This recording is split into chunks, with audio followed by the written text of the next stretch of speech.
મેદસ્વીતા મુક્ત ભારત અને fit India અભિયાનના પ્રણેતા વડાપ્રધાન મોદીના 75મા જન્મદિવસની ઉજવણીના ભાગરૂપે આજે 21 સપ્ટેમ્બર 2025ના રોજ સવારે 6 કલાકે પાલનપુર ખાતેથી મેરેથોન દોડ યોજાઈ હતી.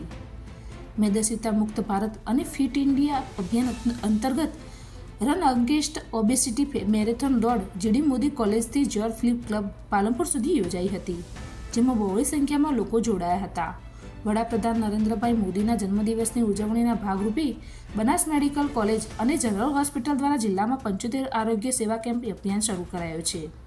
આ કાર્યક્રમમાં પાલનપુરના ધારાસભ્ય અનિલભાઈ ઠાકર, બનાસ મેડિકલ કોલેજના ચેરમેન પીજે ચૌધરી, પાલનપુર બનાસ બેંકના ચેરમેન ડાયાભાઈ પિલિયાતર, દિલસુભાઈ અગ્રવાલ, શિવરામભાઈ પટેલ સહિત Rotary club, Lions club, Bharat Vikas Parishad, Vidyarthi પરિષદ, વ્યાપારી મંડળ, જનરલ હોસ્પિટલ સહિત મોટી સંખ્યામાં લોકો આ દોડમાં જોડાયા હતા.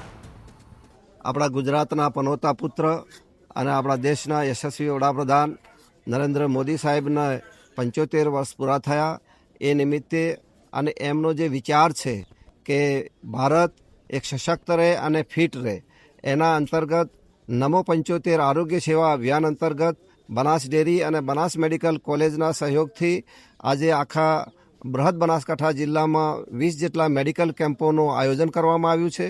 આજે 7મો કેમ્પ ચાલુ થશે અને મોદી સાહેબ પોતાના પ્રવચનોમાં વારંવાર આપણને સચેત કરે છે ભારતની પ્રજાને કે મેદસ્વીતાપણું ઘટાડો. તો અત્યારે આપણા ડેરીના ચેરમેન અને વિધાનસભાના અધ્યક્ષ આદરણીય શંકરભાઈ સાહેબના નેતૃત્વ અને એમના માર્ગદર્શનમાં રન અગેન્સ્ટ ઓબેસિટી માટેની દોડ અહીંયા પાલનપુર શહેરમાં આયોજિત કરી છે. એની અંદર આપણા ધારાસભ્ય આદરણીય અનિકેતભાઈ સાહેબ, પાર્ટીના તમામ પદાધિકારીશ્રીઓ અને બનાસ બેંકના ચેરમેન અને શ્રેષ્ઠીઓ તમામ પ્રજા સાથે, સૈનિક school, Banas medical college, Banas dairy અને આખા શહેરીજનો સાથે એક આ મોદી સાહેબનો સંદેશ પ્રજા સુધી પહોંચાડવા માટેનું મેરેથોન દોડનું આયોજન કર્યું છે.